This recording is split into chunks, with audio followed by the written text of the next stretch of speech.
Hi,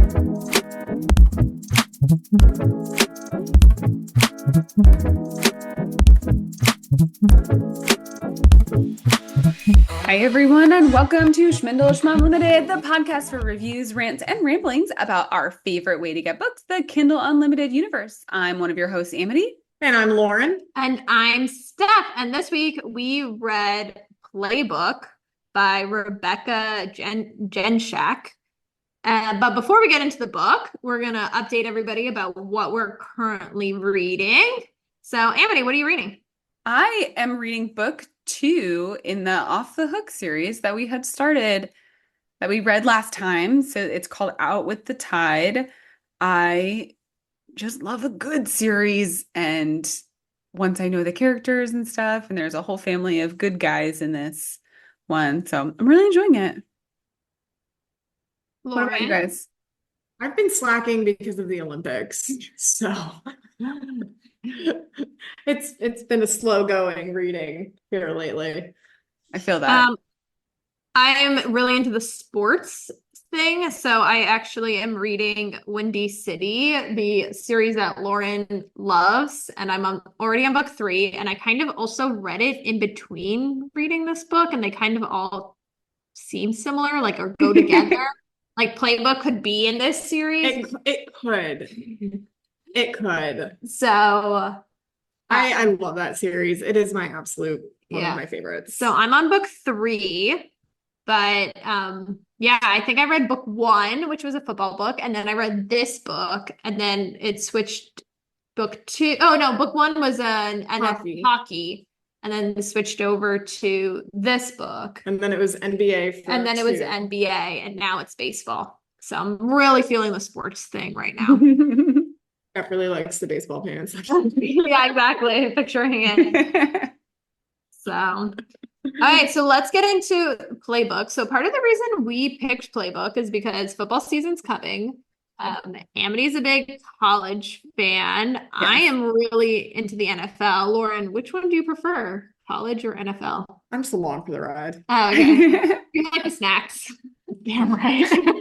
I'm here for the snacks. So this was like a fun book just to get football season started. I also watched Receiver on Netflix. So how was that? It was really good. Did you watch Quarterback? Yes, I watched Quarterback. I liked Receiver better. Okay. Yes. So especially Amon St. Brown was on there, and he's a Lion, and you just got to like really understand them as receivers a little bit better, because sometimes receivers seem, I want to say, like douchey, well, not douchey, but like arrogant and like cocky a little bit, but like you really got to see their, like, who they are as people. So they do a lot of scoring. Yes. But they also do they get very angry if you don't throw them the ball. Yeah.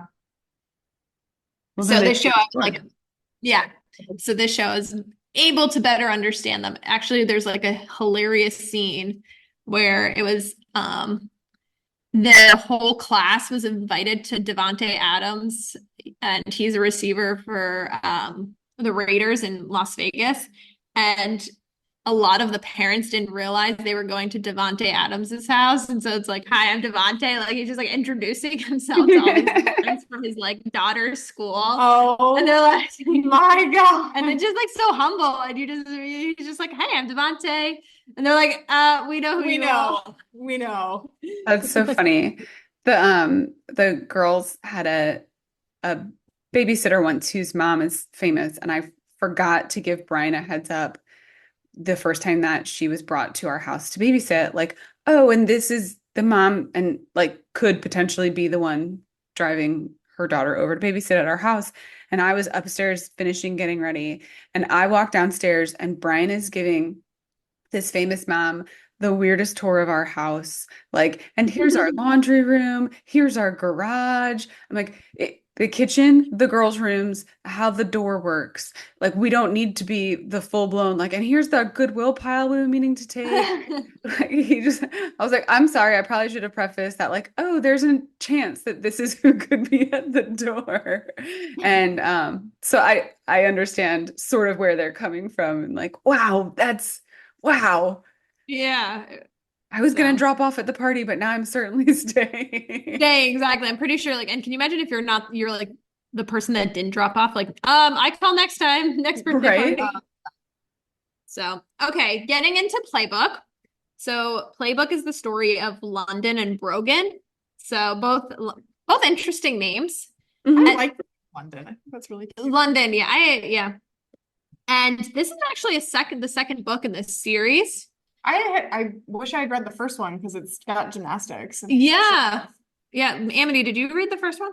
Not yet. Okay. So we are introduced to London because she is going to her PO box and it's like filled with fan mail that smells like perfume. And she like gets the perfume all over her. And I can kind of picture this, like that cheap perfume. Ugh, Like yes. old lady that You has get really the feeling in your throat. nose. Yeah. Yeah. It Yeah. just puts so much on. Yes. And she realizes all this mail is for the guy that owned the PO box before her prior, and that he hasn't really forwarded his mail. And so she's going to lunch with her sister Sierra, who's her best friend, who's 2 years younger. I think yes. And she gets there, and it's like this whole family affair where her parents are there, her boyfriend is there, her boyfriend's brother, Chris, who used to date London, Cheater. but cheated on her. He's there. And the sister didn't warn this. Sierra did not warn London. No. What kind of best friend are you? Yes, I would be so Also, mad. Sierra knew London wouldn't come otherwise. That's true. And Sierra announces that her and Ben are getting married. And it's this big announcement, and London's there with her ex-boyfriend who cheated on her. And he has the audacity to like basically ask her if she's seeing anyone. Like, you lost the right to know anything about me. yes. So she, quickly lies and says, "Oh yeah, it's new. I'm dating someone," when she's actually not. So this sets us up nicely for some fake dating later. We all love a good fake dating. Then we switch point of views because it's split point of view booked also. We go to Brogan, who is a rookie football player. He's a receiver. And rookie means that he's in his first year in the NFL. So he's like 23. Yeah, just out of college. And he's a little bit of a playboy, and he even sleeps with the reporter's girlfriend, which is always fun.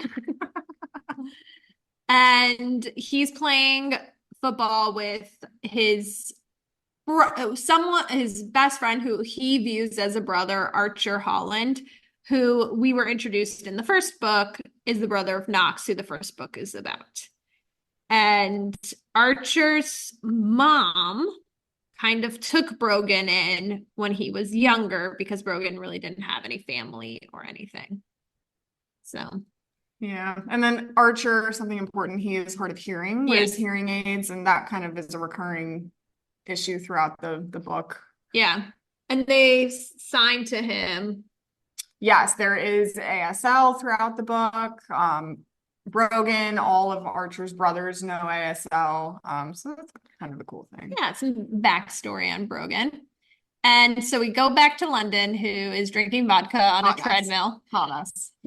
How do you go from running to just chugging vodka? I would want to know. Never done it, but I'll try.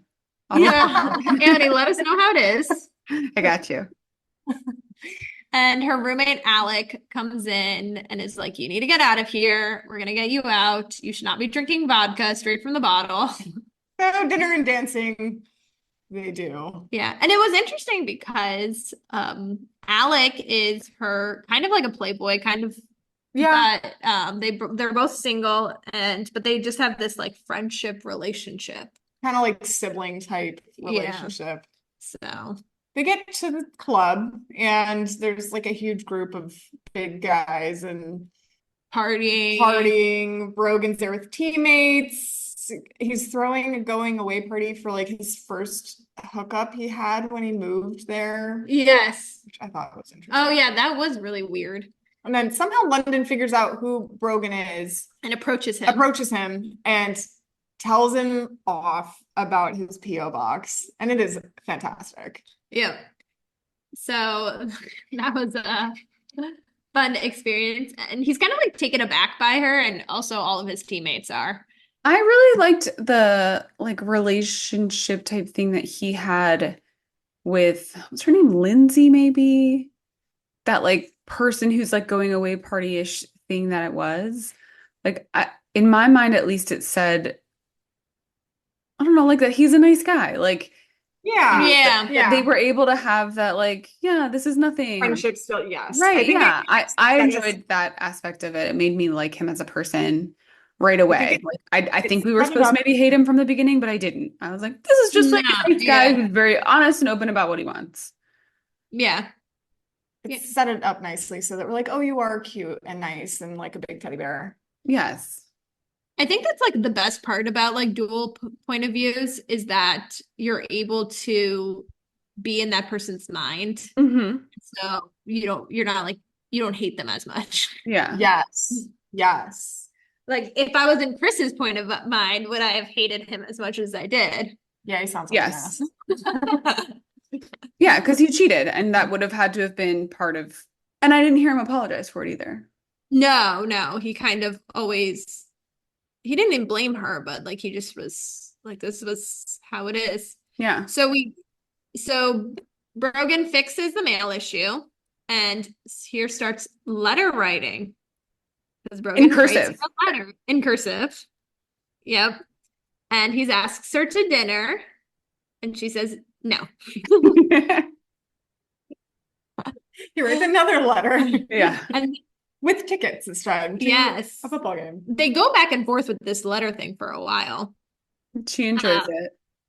Yeah, she does, even though she does not want to see him.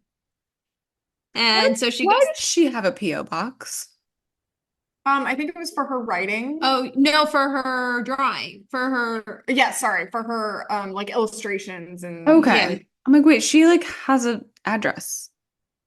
Yeah. So so London has 2 jobs, and she's really into marketing and visual and like doing Graphic design. Graphic design. There it is. So she works for Channel 3, yes, which is the news company. The news that company. Alec works for as the weatherman. Yes. But on the side, she does illustrations for like book covers and other things, and she's very good. Yeah, and her PO box is for the side, like book covers and that sort of thing. So she goes to the game. I think she brings Alec. She does. with because he's a huge. Alec basically tells you have to go. Yeah, you have 50-yard line awesome tickets. Yeah, for free. And he asks, they get each other's number. He puts his phone number in a letter. Okay. Maybe like the first letter or something. Yeah. Very early on. So after the first game, she gets home. She's like, I should text him and say thank you. So she texts saying thank you. Brogan's out with the Holland brothers at a bar. Yeah. And that's when we learned that Brogan's parents like reached out for the first time after a decade and asked him for money when he was first signed. Start to get some yeah. But you know, every Playboy has like a family issue. They always abandonment. It's a requirement for the genre. You're not a Playboy in a book without like family issues. So, but there is a really cute moment while they're texting in that one of the letters London receives that are for Brogan is filled with red panties. Oh my gosh. Worn. So worn, crusty, like panties from some fangirl. So she draws a picture of him with the panties in his hand or something. And she sends him granny panties. Yes. That's hilarious. Yeah, and he really enjoys her drawing. He's just such a cheerleader from the beginning of her and what just brings her joy. Yeah. So then we go back to practice. Yes. And a trainer basically throws herself at Brogan and kisses him in front of like one of the veterans and the coach. That's And like gotta be like if the Dallas Cowboy cheerleaders can't fraternize with the players, your AT can't as well. right? Yeah. Just saying. So he starts getting this like bad reputation, just like Taylor Swift things. He is a playboy and he's getting around and he's not being serious. He ends up, at some point showing up to practice hungover that day as well. Yeah. So coach is not happy with him. And London is going to wedding dress shopping with her sister, and her sister wants to wear their mom's wedding dress. And London's like, go for it. So, and then Brogan mails London more tickets because she's his lucky charm. Her eyes are the color of grass. Yes, she has these bright, piercing green eyes, which when I was like picturing it, I was like picturing those contacts that people put in that like make their eyes like really green. Yes. And I was like, because I've never seen green eyes like the grass. Mm-hmm. But Described as quite green. Quite green. But she can't go because Alex I know. Not going. So Alex cancels a date to go with her because box seats. Fair. But during halftime, Brogan calls London, asking her out again, and he's almost late to the start of the second half.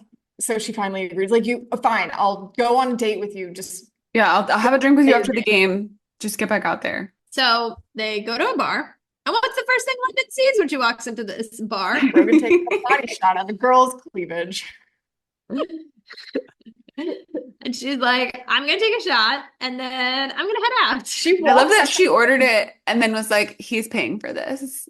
Takes a tequila shot in front of him, like just tells him the way it is and walks away. It's amazing. We all need a little London in us. Yes. But on our way to the door, who walks in? Oh, the ex, Chris the ex with his Gretchen. His new girlfriend, who was the lady he cheated on. No. Because they broke up 2 years ago and he just started dating somebody else. So she then like tries to hide, and then Brogan finds her, so she tries to hide behind him, but of course Chris is the lead and finds her. But yeah. And then I always love this part of the book because you're in Brogan's point of view and he clearly sees on her face like that she's like frightened and doesn't know what to do, and he's like piecing together everything. Yes. And so it's so funny because I'm like, is that really what would happen? Like if I saw, would I be able to piece all the I'm just put everything together? Trying to put my husband in that situation. I'm like, he'd be oblivious. Would Brian know that if he needed to fake date? Would he like be like, we're dating and pretend? I think he would actually. I don't know if Dan would. TJ would definitely. He would be like, oh yeah, her and I together. TJ would go above and beyond. Yeah, he'd be like a little like, oh yeah, I've known this one for a long time. Like Dan might. Yes. Dan would be like the quiet, like yes. He would kind of like sneak I in. feel like Dan just wouldn't say anything. Yes. Yeah. Like he's not gonna be like, no, I'm not. He would just be like, just standing there like, I have no idea what's going on. Yeah. But he would have like you'd have to own the whole thing. Like, his quiet is what I love about him.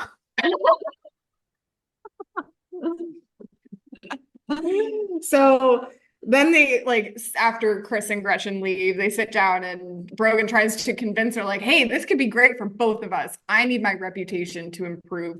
And he asks her to fake date until the end of the season in December. Yeah. And she agrees. And so they have a few events that they need to go to. The first being the engagement party for her sister. And Chris is at all of these events because he's her sister's fiance's brother. Yeah. And then they go to a football community event. And that one was cute. That one was cute. And you just kind of like start to see like the connections between the two of them. They seem to enjoy each other. Yeah. And she kind of like puts him in his spot ish. And she doesn't care that he's a football player. No. Right. No. Like, I didn't even know who he was. I love that part where I think they were at the engagement party and they were like, how did you meet? And she was like, I had no idea who he was. Yeah. So they're at a house rooftop party. Yeah, I don't remember which teammate it was, but they go to the Was house, it Cody's house? maybe lives in a penthouse. And this is like in Phoenix area, and there's a rooftop pool. Yeah. And there's lots of ladies there with very large Boobs. Brogan halfway opens up about his past and like tells her he moved in with the Hollands in junior high. They end up going in the swimming pool, but she won't go in the hot tub because lots of girls with big boobs. But she starts to like loosen up a little bit and like have some fun when some tension starts. Yes, we have the red lingerie and well, she did bring a swimsuit, so he's like, well, sucks to suck, go in the pool anyway. Yeah, you gotta. He was like, look at what everybody else is wearing. And then I think this is when she starts to get jealous, right? Like somebody else. Kind of. I think it's in another okay one. But then London gets drunk, so Brogan has to kind of take care of her. She sleeps on his couch because she said, I'm not sleeping in your dirty bed. Yeah. And he doesn't have a guest bedroom bed. Yeah. And this is when Archer is starting to read Brogan. Yes. And he's like, are you sure this is still fake? And Brogan's like, yeah, of course. It's me. I'm the Playboy. I don't want anything serious. No attachments. It's my rookie year. I have family issues. No one loves me.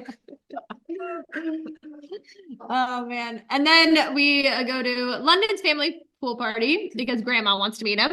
Grandma is making her move. Yes. And this is where Brogan's learning that London's parents are not a fan of her job. Of her second job. Yes. And she wants that to become her full-time job. Mm-hmm. So, and of course, Chris is there. Of course, with Gretchen. And Brogan realizes that Chris is only affectionate towards Gretchen when London is looking. Yeah, when she's in the room. Yes. So this is where London like comes out from the inside and Brogan just marches up to her. Oh, yes. And kisses her. Lays one on her. Well, they did make the rule that they weren't allowed to kiss, but he had to break it. He did. And this was fully in front of Chris seeing that. Yeah. So this particular day, I was very confused at how time works.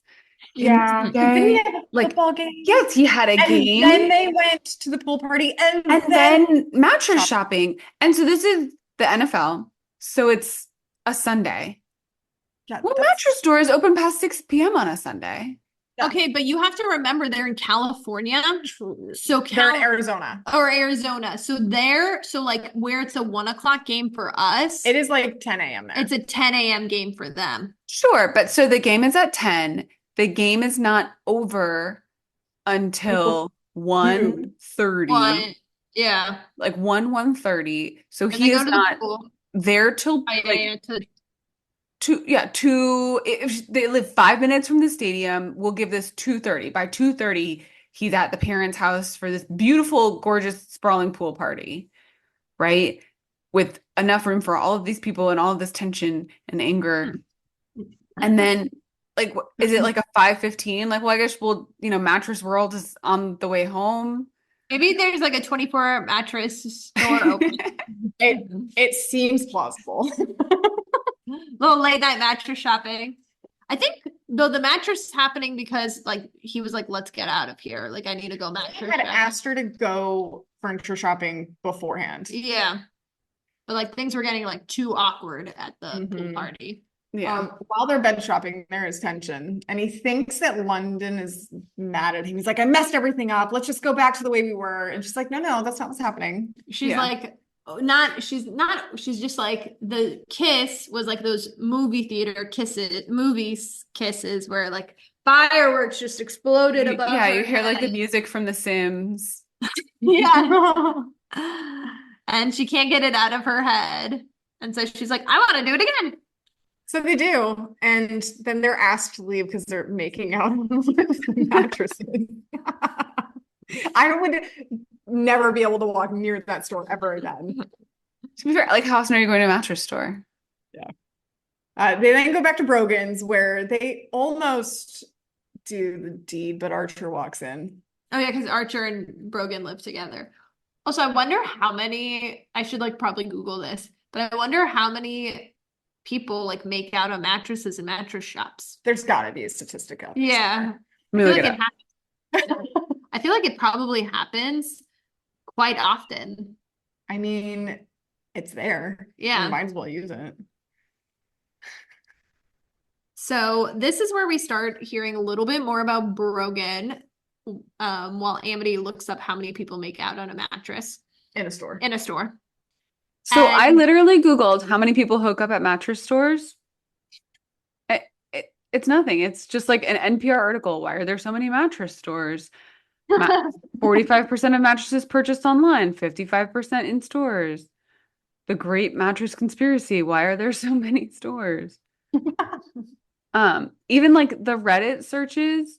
Why are there so many mattress stores? People always say mattress stores are shady. Why so many mattress shops in America?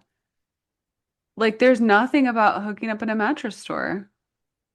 Well, I think we need to research those guys. Do you think AI would know? I mean, this is Google. ChatGPT. Maybe just do people hook up at mattress stores? Okay. Consumer Reports, choose the right mattress for better sleep. I thought you were going to say better sex. How many people make or how many people hook up there we go in mattress stores? Okay, let's see. How many people hook up in mattress stores? There isn't specific data. Fine. As it's not a common metric that's tracked or reported. Most people visit mattress stores to purchase a mattress. And any behavior outside of that isn't typically documented. Thank you, ChatGPT. If you're asking out of curiosity or for humor, it is likely very rare. All right. Oh man. Well, moving on, we go back to Brogan and we're introduced to Sabrina. He's been getting texts from this random person, Sabrina. He's like blocking them. Yeah, he's just not reading them, never responds, deleted the first couple, but then he gets a letter in the mail and she tells him she not in his PO box, in his like regular box. Like regular mail at his house. So somehow she found him. She thinks she is his sister. Archer gets really protective because he thinks someone's trying to get money. Maybe it's Brogan's parents, like trying to get money through this girl. It's just really sad to think that. Yeah. And Archer and his family are just like very protective of Brogan. And which is nice to see because he didn't grow up with the greatest. They know how much he's been through. And yeah. So then one of the players has a house party. They play a board game of some sort. I don't even know what the board game is. And I think this house party is called, let's see if we can get Brogan to be really jealous. Yes. This was so funny. I loved it. So Trip, he's like the really flirty teammate and he wants London to play with him because he is colorblind and apparently you need to see colors for this game. And he's just flirting it up with London the whole time and they keep winning. And then Brogan gets really pissed at some point and Cody goes, I win. And he won the bet. London was in on it. Yes. I think it's hilarious. And Archer starts drinking. A lot. So yeah, Brogan has to bring drunk Archer back home, but London goes with him. And guess what finally happens? 65% of the way through the book. Yes, I did write that down. It just took a little while. Do you dislike a slow burn? No. This one went by really fast. It did. This didn't feel slow burn to me. Like I've read some of I think it's Mariana Zapata, and those are slow burn, like 600 pages. You gotta wait till 550 to get to Spice. But they're worth it. They're great. Archer then somehow is coherent the next day. Yeah. And he tries to get Brogan to realize he's falling for London and he's already in a relationship with her. Yeah, they're in this like weird position where they don't communicate with each other, but they each are falling in love with each other. So, like every fake dating. I was gonna say like every book we've ever read. So, London has to throw her sister a co-bachelorette party. I've been to one of those. I have not. Co-bachelor, bachelorette party. I've been to one. It was just like a party. So this feels like an interesting case for one though, because it doesn't sound like it was a blending of friends groups.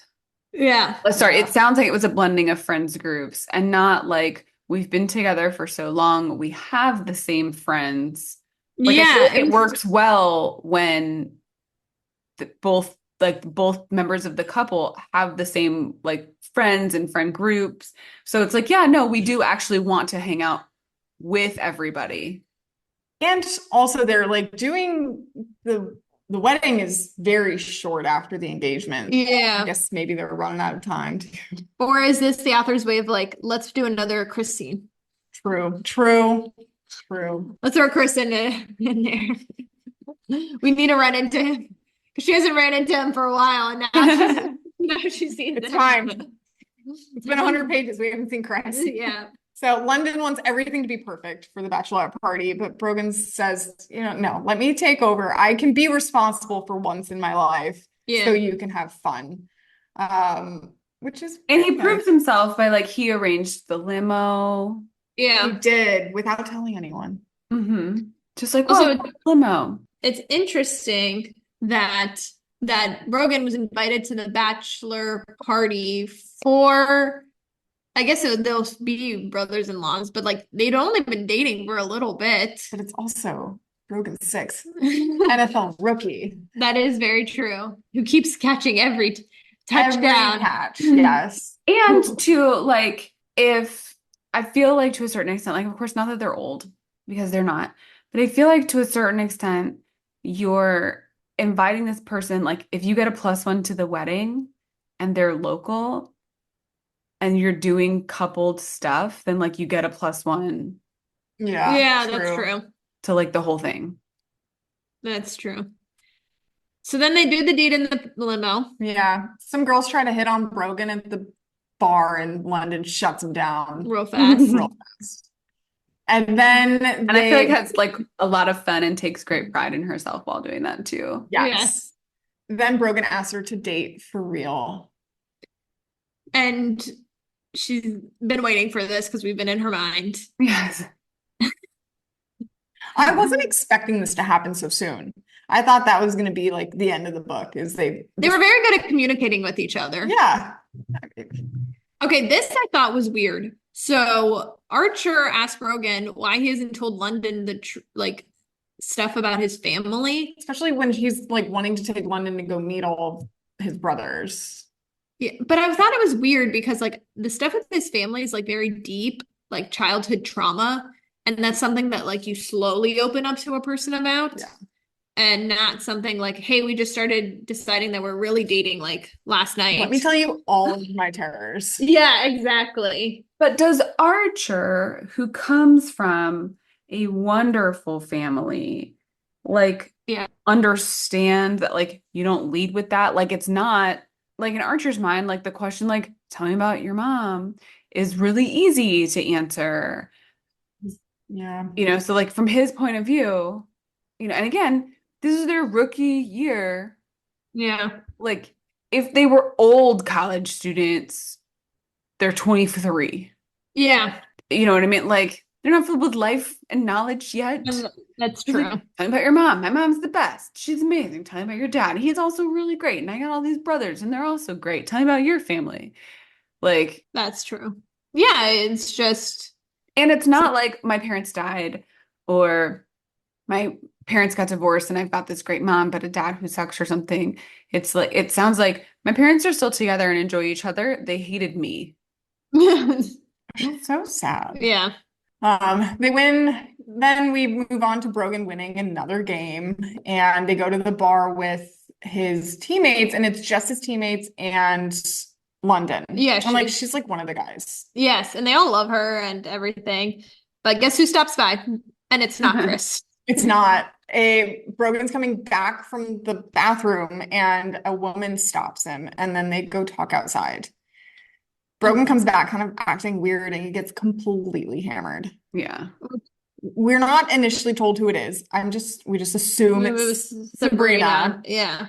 And so London takes care of him because he took care of her while she was drunk twice. So like fair. And Sabrina keeps calling Brogan, and so London assumes like, oh, I dated a Playboy, I was cheated on. So but Brogan tells her that about Sabrina and his situation. And he's just like in a little bit of a dark place. Yeah. After this, he tells her he needs some time. Yes. To get his head on straight. He needs a few days. Yeah, to like figure things out. But they have a wedding thing to do, which was dinner or something. The day I skipped ahead a little bit. Okay. Later. So they're still talking. He doesn't need a few days. Yes. To scratch that. They do like a family dinner. I don't know, for family, like I think I see my family and I live in the same town, and maybe I just like avoid them. Like family dinners. But yeah, I don't do family dinners. Family dinners, what happens is wine starts flowing, and then the mouth starts yapping, and things are said. Yes, as does always happen. But they go to like dinner expecting it just to be like London, her parents, maybe her sister. Who's there? Yeah, Chris. The guy that she hasn't seen in 2 years is now like she's seeing every other chapter. And London like is very brave and tells her parents that she wants to turn her illustrations into more of a full-time job. And her parents once again, question her, how are you going to have health insurance? Like all valid things. Yeah, but they're just worried parents. Yes, but they never are supportive, say, oh, that's great. Never, it's always that. Show me your drawing. Yeah. Chris says something, or Brogan kind of, defends London, and Chris comes in and says, well, I'm sure your parents acted that way too, kind of thing. And that was the wrong thing to say. Because Brogan's just like in a deep, dark place, and he just starts like yelling and drops the bomb that he was kicked out at 13 for spilling orange juice and ruining his dad's cigarettes. And so Brogan is just like in a bad place. And that's when he tells London, like, I need a few days to clear my head. And this is like the understanding London. Like, she's like, I understand, you've done a lot for me. And Brogan's like, I love this girl, but I can family trauma. I don't deserve her. Even my parents didn't want me. Yeah. Aww, so sad. So Archer, being the good bestie, big or brother, I don't even know. I think they're same age. Goes with Brogan to meet Sabrina, and Sabrina's a dancer. I love this scene. And Archer like makes the joke like, "Are you?" Did she dance with her clothes on? Yeah, makes signs like, "Is she a stripper?" And Sabrina knows ASL and says, if you're going to talk shit about me, you'll have to find another way, which cough, cough, cough, I think is book 3. I thought so too. It's not book 3. I'm going to be so mad. I know book 3 is Archer because I read the ending. I mean, what's the point of this scene if she's not the love interest of book 3? Right? So, it has to be. So Brogan's just in a bad place. Like he's not with London. She's giving him space, but he still has to play football. And all the Holland brothers come to the game, which confuses Brogan because he's like, Archer's not even playing. He's injured. And then he realizes. And the parents come too, I think? Like the whole No, I think the mom passed away. She did. And the dad left. The Holland dad left them. Oh. The mom died when they were in middle school. Yes, that's right. Because he has the necklace thing. The necklace. Yeah. So it's all the brothers come. And Brogan just realizes that just because you're not blood related doesn't mean you don't have to be family. We have to tell him explicitly. Yeah. He didn't just realize keep it into his head, we love you. And Brogan finally gets it. So London still goes to the game because she has the lucky charm with her green eyes, but she doesn't get those box tickets that she's so used to. They're in the nosebleed. She's in the nosebleed because that's all normal people can afford. Yes, exactly. And she's starting her new business. But she finds Archer after, who was supposed to go to her house and give her but she was already gone. She had already left the game. And then London and Brogan make up. Very cute. Wow. And they go to brunch with Sabrina. And so that Logan can meet Logan. Oh man, all these names. Finishing up this little summary. So London and Brogan brunch with Sabrina, and it goes really well. And London really likes her and doesn't call her a stripper. Yeah. But I think the thing that kind of I liked was that Sabrina offered to pay, so it showed them that like she's not there for his money. Yes. She's just trying to get to know him. And Brogan asks London to move in, but she's like waiting for her lease to be up. Just like 4 months, give me 4 months. Yeah. I'm like, okay. They go to the wedding, and London's dad apologizes and realizes that he should have been more supportive of her. And then we fast forward. We start the next season. And they do a little role play at the bar, pretending not to know each other. It was so cute. I know. Oh man, I don't know if I could ever role play. No. It was so funny. She broke character really quickly. She's like, "Oh, you are a famous football player," like gushing over him, which is the exact opposite of her initial reaction to him. And so he takes her on a limo ride to the P.O. box. This is so cute. And where he proposes to her. So cute. And that is the end of the book. And we have book 3, which we assume, well, I know it's Archer. Yes. If it's not Sabrina, I'm boycotting. Back, releasing in January.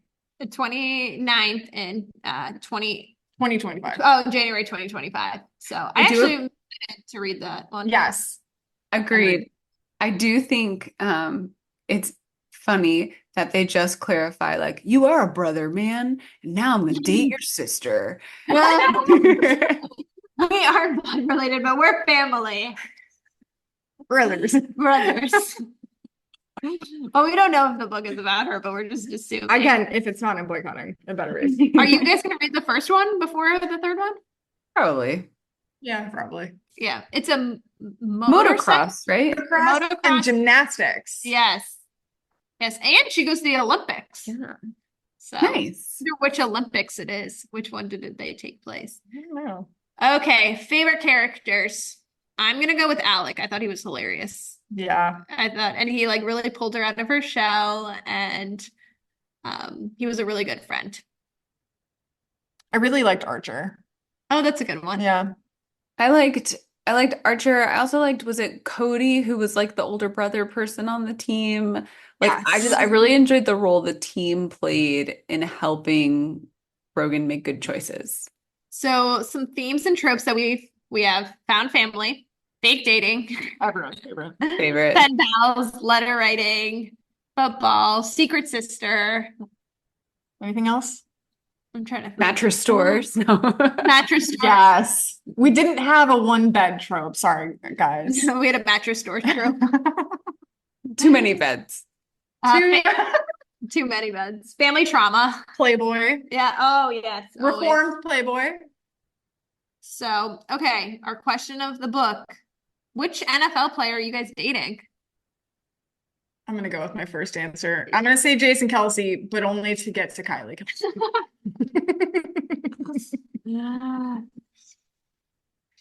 Amity. This is hard. I don't know the NFL. So I did some Googling.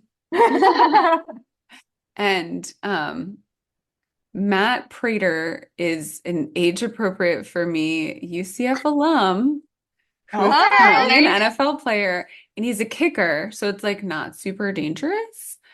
Longer career. Right. So that's my, like, it feels pop out, even though I did research and put thought into it answer.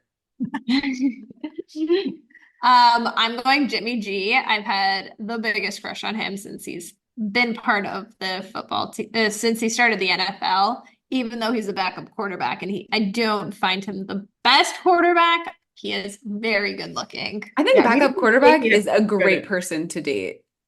Well, yes. Yeah, exactly. They still make a ton of money. You're not worried about them getting CTE. Yeah, it's perfect. Well, he did play, but now he's backing up. He's a backup quarterback. Did he get traded? Where's he at? I don't even know where he's at. He's at the Raiders. Yeah, he was at the Raiders, and then I don't think he's a Raider anymore. He's another team's backup. I have to look that up. Where did I also feel like the qualities in a backup quarterback. So like they're constantly making sure other people are set and ready to go, and they have to know what those other people need so that they can always step right up. Like I would imagine backup quarterbacks probably don't like lose their keys and wallet that often. I don't know. It feels like good. Good. Also, he plays for my husband's favorite team, the Rams, which is kind of funny. So he is Stafford's backup. Yes. Yeah. So, okay, rating out of 10. I'm gonna give it an 8. Oh, that's a high. I enjoyed this one. It is Amity? 7. Okay. It was cute, but it's not. Okay, what did I rate the things we leave unfinished? Because I can't rate higher than that. Oh. But we didn't give it a perfect 10. I feel like our ratings can evolve, so don't change it. I know. But this is one of those books that like it entertained me. And I can also see myself 2 years from now reading the first half again and being like, I think I read this book. Yeah. Steph? So I'm gonna do a 7.5. And the reason being, and I think I give every book a 7.5. I loved this book. I read it really quickly. It got me excited for football season. And I like the characters, but it's hard when you read similar stories with similar storylines. Yeah. So that was my only thing. So our average is a 7.5. Because I can math today. For this book. And so now we're going to have a football season starting with all the beer and good food and all the dips. You love dips. All the dips, the buffalo dip. So do you like buffalo dip? Yes, you've never had buffalo. Publix. Oh, it's so buffalo good. Chicken dip. I don't like buffalo chicken flavor. Oh, see, like I don't like it as a dip. I don't like it as a chicken. Do they have Publix in North Carolina? They do. Yes, that is. I shop almost exclusively. Is that a requirement for moving? It was not. And I love other grocery stores. So I really like Harris Teeter, especially because there's a Starbucks inside. So typically if I leave the house, I'm like, look at me go, and I need to reward myself with a Starbucks. So if I can make just one stop and get groceries and Starbucks, that's great. And you can order ahead to the Starbucks in the Harris Teeter. But I don't know it that well. And the prices are definitely a little bit higher. Now, I think because people also tell me that Publix's prices are higher. But what I do is like I go to Publix and I let Publix tell me what I'm eating for dinner that week. Like, oh, this is what's on sale. Yeah. So that's what I'll get. Publix, the harder part with Publix is like it probably is more expensive if you tell Publix what you want. But I tried grocery shopping at Target. Did I go on this rant already once? No, please. Podcast. I went grocery shopping at Target. So, so one of my kids has Taekwondo in a plaza that like where Target also is. So I was like, oh, I'm gonna go grocery shopping while she's at Taekwondo. This is great. And I was so frustrated. The quality of the produce, just the variety of choices. And it didn't speak to me. It didn't tell me what I was going to eat for dinner. I was like, I didn't come mentally prepared to think of things. I came to be inspired. I was like, nope, I will not be grocery shopping at Target anymore. And I don't know if it's that I worked at Publix for so long or just they really are. And again, like I worked at Publix and they do such a good job of indoctrinating is not the right word, but it's the word I'm using. But like when you go through training, like their mission is like to be the premier quality food retailer in the world. And like, I feel like they're doing such a good job. Amity's drinking the Kool-Aid. Yeah, the Publix. I did. They did such a good job brainwashing me when I was trained. And I'm like, damn, all the aisles should be nice and wide. This is great. We have such a great selection produce. Um, I will say I do think that whatever video that they are currently using to train their baggers, they need to get a better version because I separate out all my goods. Here's my dry goods, here's my frozen, I here's do my the vegetables, here's same. my produce. And I also bring my own bags. And I feel like if I use the plastic bags there, then like you don't have a choice because these are the 6 things that are all coming at you at once. When you've got the big bags, like I brought you 10 million bags. I've got 4 categories of things. Please stop mixing them up in the same bag. Yeah. You can figure this out. But they can't. So sometimes I will look for an aisle where there's not a bagger and like, oh, I will do it myself. It's fine. I got this. Yeah. I am a Trader Joe's. I can't PJs. speak. I'm back at work, so I'm like brain fried. I'm a Trader Joe's girl. I will always go to Trader Joe's. I do love it. There are some things that they don't have. Yes. But I mean, there's so many good things. Yeah. And they always have stuff for dinner. I drove across the street from work and went for lunch yesterday. Trader Joe's is fabulous. It's what I have found with Trader Joe's. What? Are you guys near one? Not really. Oh. But what I have found with Trader Joe's is it's got great portions if I don't want leftovers, but I'm a leftover for lunch person. Oh, okay. And then I'm like, what do I eat tomorrow? Oh yeah, see, I meal prep, so and I won't have to meal prep for lunch anymore, just breakfast. So wait, do they feed you at school? Yeah, they have a dining hall. Oh my, so look at this, look at Anna's face. I get free breakfast and lunch. They feed you breakfast and lunch? Yeah, but you have to get the breakfast starts at 7 a.m. and I'm like, there's no, but Amity, I thought of you actually. They have a yogurt like parfait section and it has like the best fruit I've ever eaten. It was so good. That is fabulous. I know. Today I had for breakfast because I can before students start I can get breakfast there because we have breakfast from 8:30 to 9:30. So I had some yogurt and then with blackberries and raspberries and granola. I was like, yeah. So the doctor's lounge does have a pretty killer yogurt parfait in the morning. So yes. So I will not have to make lunch. That's so funny. Right now that I've been in between jobs, so Brian's been working. When I left the house to work, he made my yogurt parfaits for me 3 out of 5 days of the week. Some days 5 out of 5. Some weeks it was like just once. But for the most part, he owned that task. And so I've been doing it and I'm not like prepping any of it because I'm here and I have the time. And this morning I was like, I am so sick of using a cutting board every single day and cutting the fruit every single day. Like this is awful. Like for some reason, just the idea of having already cut and ready to go fruit sounds so nice. Missing, yeah. Well, if you ever come down, I'll sneak you into the cafeteria. I'll come visit 7 a.m. for. Yeah, 7 a.m. No, I'm probably not gonna have breakfast there, but lunch too. It's not like the same thing every day. Yesterday we had fajitas, and then today was burgers. So I'm gonna wind this back to our book, but one of my friend's jobs, he works for the Buccaneers, and in their like kitchen, like he's a nutritionist and chef, and helps plan out and then prepare the meals the team eats and all of the different members of the team and any specific dietary things and stuff that they get. And he like travels with the team and everything. So yeah. Oh my gosh. Oh, that's so cool. So I just wrapped our whole conversation back up with our professional sports. Yeah. Well, with that, our next book is The Bonus by T.L. Swan.